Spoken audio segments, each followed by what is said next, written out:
Bismillahirrahmanirrahim. Assalamu alaikum. Before we start understanding what are overheads, इससे पहले थोड़ा सा एक बैकग्राउंड समझना ज़रूरी है। वो बैकग्राउंड इंफॉर्मेशन है जो कुछ आपको मालूम होगी तो फिर आप इस चैप्टर को ज़्यादा अच्छे तरीके से समझ सकेंगे। तो सबसे पहले तो आपको ये अंडरस्टैंड करना है कि एक बड़ा जो बिज़नेस है उसके एक्सपेंसेस की दो मेन कैटेगरीज हैं। हम we are talking about manufacturing business जिसमें आप रॉ मटेरियल खरीदते हैं और फिनिश प्रोडक्ट बनाते हैं। फर्स्ट कैटेगरी वो खर्चे हैं जो आप मैन्युफैक्चरिंग के लिए इनकर करते हो, इनको हम मैन्युफैक्चरिंग एक्सपेंसेस कहेंगे। और दूसरे खर्चे वो हैं जो जिनका मैन्युफैक्चरिंग से ताल्लुक़ नहीं है लेकिन कारोबार के लिए ज़रूरी भी हैं, इसको आप नॉन मैन्युफैक्चरिंग एक्सपेंसेस कहेंगे। Non manufacturing expenses for example इसकी दो मेन कैटेगरीज होती हैं, like just as administrative expenses और दूसरी कैटेगरी इसमें होती है सेलिंग एक्सपेंसेस की। ठीक है। ना ये जो सेलिंग एक्सपेंसेस यानी आपकी सेल्स टीम जो है उसकी सैलरीज हो सकती हैं, उनके अखराजात हो सकते हैं। Administrative expenses for example HR की टीम है, अकाउंट्स की टीम है, IT की टीम है, ये सारे लोग आपको कारोबार में रखने के लिए ज़रूरी तो हैं लेकिन ये मैन्युफैक्चरिंग में डायरेक्टली इन्वॉल्व नहीं होते। जो मैन्युफैक्चरिंग के खर्चे हैं वो अगेन उनकी उसकी तीन मेन कैटेगरीज हैं। फर्स्ट इज़ रॉ मटेरियल जो कि आप इस्तेमाल करते हैं अपनी फिनिश प्रोडक्ट बनाने के लिए। सेकंड इज़ लेबर यानी कि मज़दूर को जो आप मज़दूरी अदा करते हैं। And third category is overheads. Overheads में अब आपके वो सारे खर्चे आ जाते हैं जो मैन्युफैक्चरिंग के लिए ज़रूरी हैं लेकिन वो रॉ मटेरियल और लेबर के अलावा हैं ना। ये जो ओवरहेड्स के जो एक्सपेंसेस हैं, ओवरहेड जिसको हम नाम दे रहे हैं, इसमें क्या क्या है, इसमें एक लंबी लिस्ट है जो हम इस चैप्टर के अंदर डिटेल में डिस्कस भी करेंगे। लेकिन लेट्स से फैक्ट्री का रेंट है, अगर आपने फैक्ट्री बिल्डिंग किराए पर ली हुई है, या let's say plant and machinery है, इसका आपने इंश्योरेंस जो है वो पे किया हुआ है, तो ये सारे खर्चे मैन्युफैक्चरिंग के लिए ज़रूरी हैं लेकिन ये खर्चे रॉ मटेरियल और लेबर के अलावा हैं। कॉस्ट अकाउंटिंग की दुनिया में इनको हम फैक्टर ऑफ प्रोडक्शन भी कहते हैं।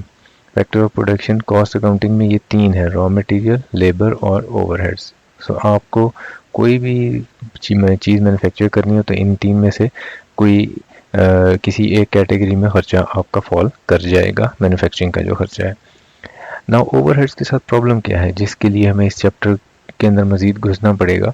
ओवरहेड्स के साथ प्रॉब्लम ये है कि लेट्स से आपकी प्रोडक्शन प्रोसेस स्टार्ट हुआ, मैं एक टाइम पीरियड एज्यूम कर लेता हूँ, लेट्स से 1 जनवरी से और ख़त्म हुआ 31 दिसंबर, ये मेरा रिपोर्टिंग पीरियड है लेट्स से। आप कोई भी एज्यूम कर सकते हैं, हम सिर्फ एक पॉइंट अंडरस्टैंड करना है हमने, और वो ये कि आप जिस वक्त अपनी कोई प्रोडक्ट बनाते हैं, let's say you are a garments manufacturer, तो आपका रॉ मटेरियल होगा, कुछ फैब्रिक होगा, और इसके अलावा आप इसके ऊपर लेबर यानी कुछ मज़दूर आपने लगाए होंगे जो कि कटिंग और स्टिचिंग का काम करते होंगे, और इसके अलावा फैक्ट्री के कुछ और खर्चे होंगे जो कि ओवरहेड्स होंगे। नाउ प्रॉब्लम ये है कि जिस वक्त आप कोई भी एक आइटम मैन्युफैक्चर कर लेते हैं, लेट्स से it is a T shirt, तो ये जो आइटम मैन्युफैक्चर हुआ है इसमें हमें एग्जैक्टली मालूम होता है कि हमारा रॉ मटेरियल कितना खर्च हुआ, हमें ये एग्जैक्टली मालूम होता है कि हमारे कितने मज़दूर ने कितने घंटे काम किया इस शर्ट के ऊपर। ये प्रॉब्लम है, ओवरहेड्स के बारे में हमें मालूम नहीं होता, क्योंकि अगर ये गारमेंट्स जो आपने for example T shirt manufacture की, आपने एक साल में let's say 20,000, just for example अगर आपने 20,000 टी शर्ट्स मैन्युफैक्चर की किसी एक कलर की, तो अब इसके अलावा भी और बहुत सारी प्रोडक्ट्स, आप लेट्स से ट्राउज़र्स भी बना रहे हैं, लेट्स से आप सूटिंग्स भी हैं, लेट्स से ब्ला ब्ला ब्ला, और काफ़ी सारे आपके प्रोडक्ट्स हैं जो गारमेंट्स के हैं। तो अब किसी एक टी शर्ट पे रॉ मटेरियल कितना खर्च हुआ ये हमें मालूम होता है, हमें ये मालूम होता है कि इस पे मज़दूर ने कितने घंटे काम किया। लेकिन अब लेट्स से जिस फैक्ट्री में ये मैन्युफैक्चरिंग हो रही है उसमें आपने फैक्ट्री का रेंट पे किया, जैसे मैंने ऊपर ये दो खर्चे लिखे थे, फैक्ट्री का रेंट और इंश्योरेंस पे की। अब ये जो दो खर्चे हैं, कितना फैक्ट्री रेंट इस्तेमाल हुआ है किसी एक टी शर्ट को बनाने में, ये मुझे मालूम नहीं है। That is the problem. इस प्रॉब्लम को हमने एड्रेस करना है। दिस इज़ द प्रॉब्लम कि ये जो ओवरहेड्स हैं इनके साथ प्रॉब्लम ये है कि हम ये आइडेंटिफाई नहीं कर पाते कि किसी एक आइटम को बनाने में ये कितना खर्च हुआ। तो इसका फिर हल क्या होता है? इसका हल ये होता है कि फिर आप कहते ही हो कि अच्छा यार, फैक्ट्री रेंट इस पीरियड में लेट से मैंने अदा किया है 1 लाख, मिसाल के तौर पर हाइपोथेटिकल फिगर, इस पीरियड का रेंट मैंने पे किया 1 लाख और मैंने बनाए 100 शर्ट्स।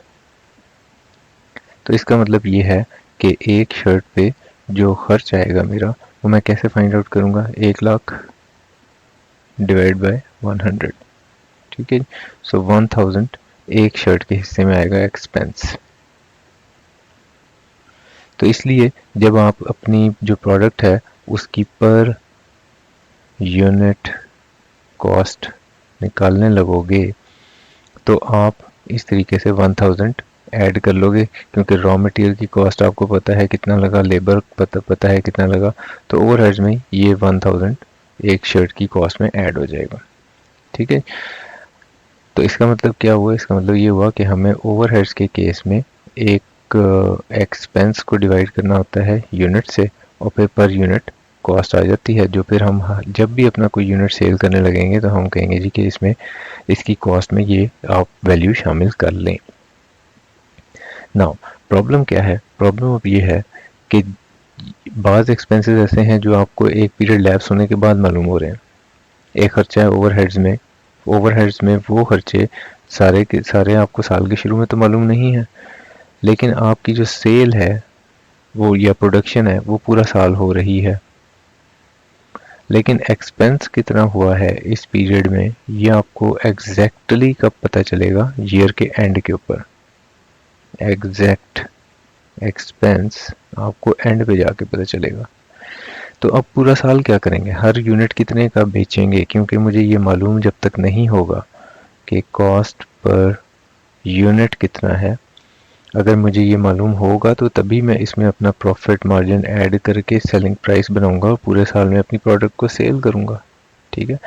तो इसका मतलब ये कि कॉस्ट पर यूनिट बनाने के लिए मुझे ये मालूम होना चाहिए कि ये कितना होगा मेरी हर आइटम की कॉस्ट में। तो ये जो ओवरहेड है इसका फिर एक एस्टीमेट किया ये जाता है कि साल के शुरू में एक एस्टीमेट बनाया जाता है। यहाँ पे एक एस्टीमेट बनाया जाता है कि जनाब पूरे साल में फला फला फला ओवरहेड कितना होगा, और एस्टीमेट प्रोडक्शन भी बनाई जाती है, प्रोडक्शन, और फिर उससे एक रेट निकाल लिया जाता है कि जनाब कितना रुपीज़ पर यूनिट या रुपीज़ पर आवर एक रेट कैलकुलेट कर लिया जाएगा।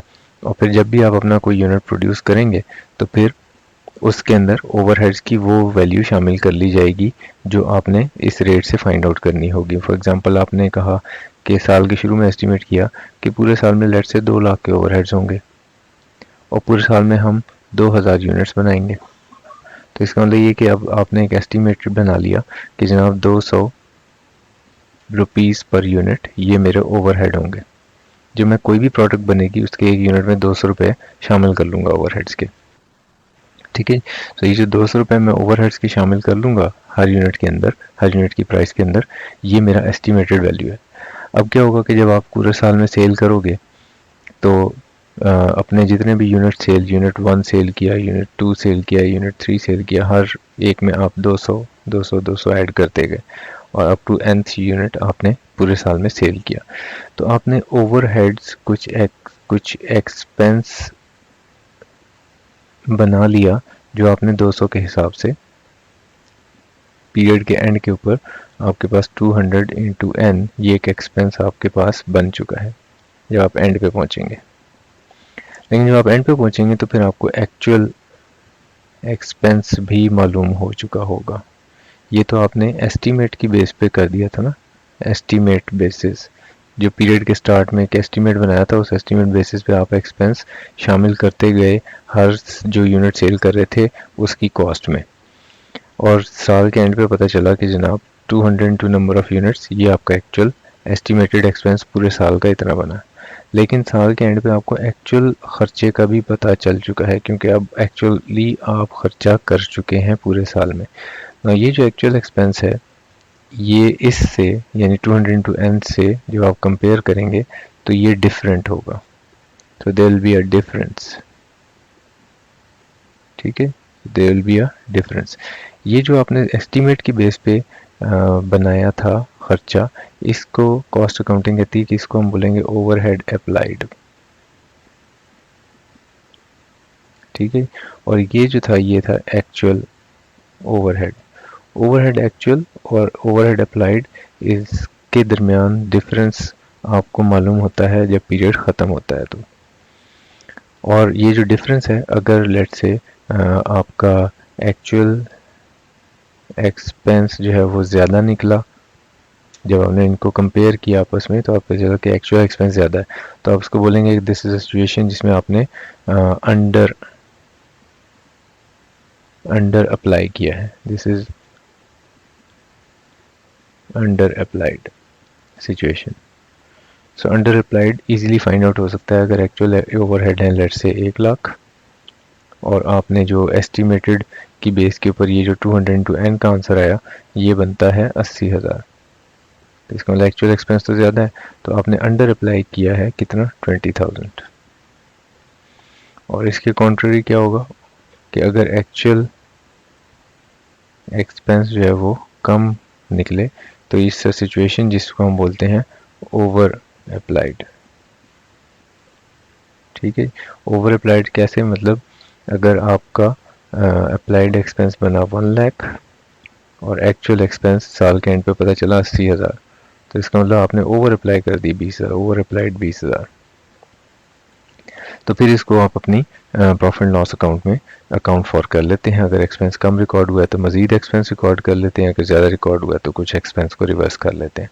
So this is basically in layman's words the story of overheads. और ओवरहेड का प्रॉब्लम ये है, जो हमने स्टार्ट में अंडरस्टैंड कर लिया कि ओवरहेड का प्रॉब्लम ये है कि इसको फाइंड आउट करना, find out to each production unit, ये सबसे बड़ा मसला है कि कितना ओवरहेड मैंने किस प्रोडक्शन यूनिट के लिए खर्च किया, ये एग्जैक्टली फाइंड आउट नहीं किया जा सकता, क्योंकि ये एक्सपेंस इतना बड़ा होता है कि ये किसी एक यूनिट के ऊपर आप ट्रेस नहीं कर सकते। तो इस साइंस को अब हम ओवरहेड की चैप्टर में अंडरस्टैंड करेंगे कि वो किस तरह से फिर हम करते हैं, उसके लिए क्या क्या टेक्निक्स अवेलेबल है। So will talk about this in detail in upcoming videos. Thank you very much, take care.